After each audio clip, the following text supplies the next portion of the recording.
Hi friends, బాగున్నారా? నేను బాగున్నానండి. నేను ఇవాళ వెజ్ పలావ్ చేసుకుంటున్నాను.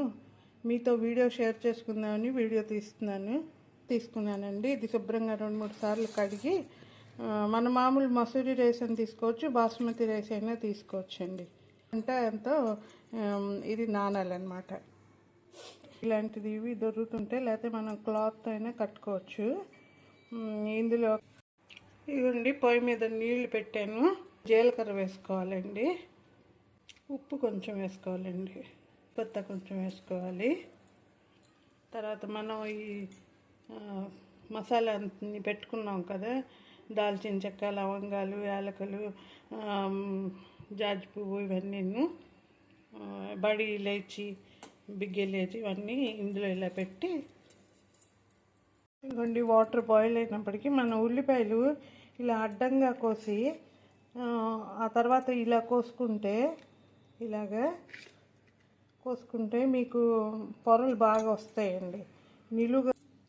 మనం ఇప్పుడు ఈ క్యారెట్, బీన్స్, గ్రీన్ మటర్ ఉంటే వేసుకోవచ్చు. ఇదిగోండి, దుంపలు, క్యాలీఫ్లవర్ అన్నీ కూడా పెద్ద ముక్కలుగానే కోస్తానండి. ఎందుకంటే చిన్న ముక్కలుగా కోస్తే మరీ పెద్దవి కాదు, కొంచెం పెద్ద ముక్కలుగానే కోసుకుంటాను. మరీ చిన్న ముక్కలు కోస్తే అవి పొలంలో ఉడికిపోయి మెత్తగా అయిపోతాయి అన్నమాట. ఇవ్వండి, వాటర్ కాగిపోయింది.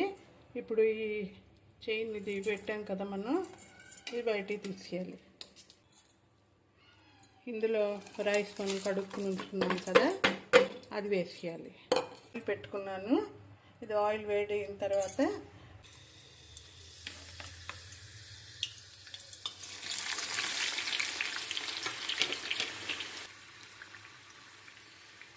ఇవి కొంచెం బ్రౌన్ కలర్ అయ్యే వరకు వేయించుకోవాలండి.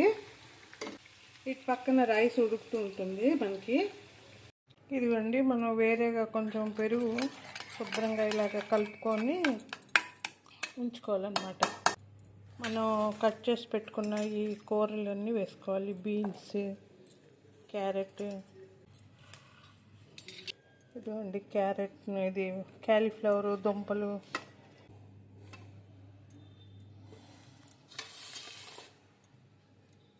మనం వేయించి పెట్టుకున్నాం కదా, ఇవి కొంచెం ఇలా జల్లి దీంట్లో తీసుకుంటే ఇవి కొంచెం కురుకురుగా బాగుంటాయి. ఇవి కూడా కొంచెం వేసుకోవాలి.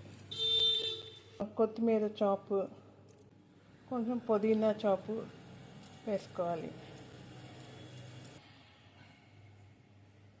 ఇదిగోండి, కొంచెం సాల్ట్, కారం, కాశ్మీరీ లాల్ మిర్చి పౌడర్, పసుపు, ఇంకా ధనియాల పౌడర్, ఇవి కూడా వేసుకోవాలి. ఇందులో కొంచెం పచ్చిమిర్చి చాప్ చేసుకొని వేసుకోవాలండి, మన కారాన్ని బట్టి వేసుకొని ఇవన్నీ బాగా కలిపేసి ఒక 5 minutes అన్నా ఉంచాలి ఆ పెరుగులో. ఇదిగోండి ఫ్రెండ్స్, ఇందులో మనం ఆనియన్స్ వేయించుకున్న ఆయిల్ 1 స్పూన్ వేసాను, ఇంకా జింజర్ గార్లిక్ పేస్ట్ వేసానండి. ఆ క్లిప్ మిస్ అయిపోయింది.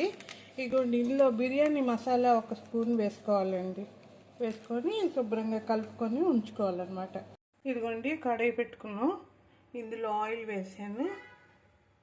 కొంచెం ఎక్కువే పడుతుందిలేండి. మనం ఫ్రై చేసుకున్న ఆనియన్స్ ఉన్నాయి కదా, ఆ ఆయిలే వేసుకోవచ్చు. ఇందులో మనం మ్యారినేట్ చేసుకున్న ఈ కూరలన్నీ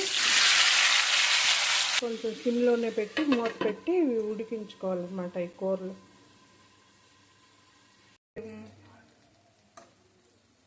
ఇదిగోండి, ఇది కొంచెం తీసి ఉంచాను, మళ్ళీ లేయర్ వైజ్ వేస్తాను. ఇప్పుడు ఈ రైస్లో ఇవ్వండి ఆకులు, పలావ్ ఆకులు బయటికి తీసేయాలి. తీసి ఇదేమో కొంచెం వేసుకోవాలి ఇందులో.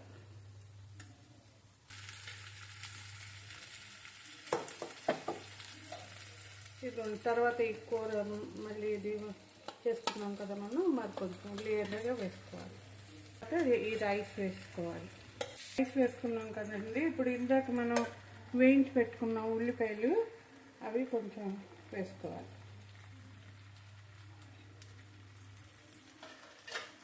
తర్వాత ఇది పాలల్లో కొంచెం కుంకుమ పువ్వు అండి, ఇది కొంచెం ఇలాగ నానబెట్టి ఉంచుకున్నాను, అది కొంచెం వేసుకోవాలి. టేస్ట్ బాగుంటుంది.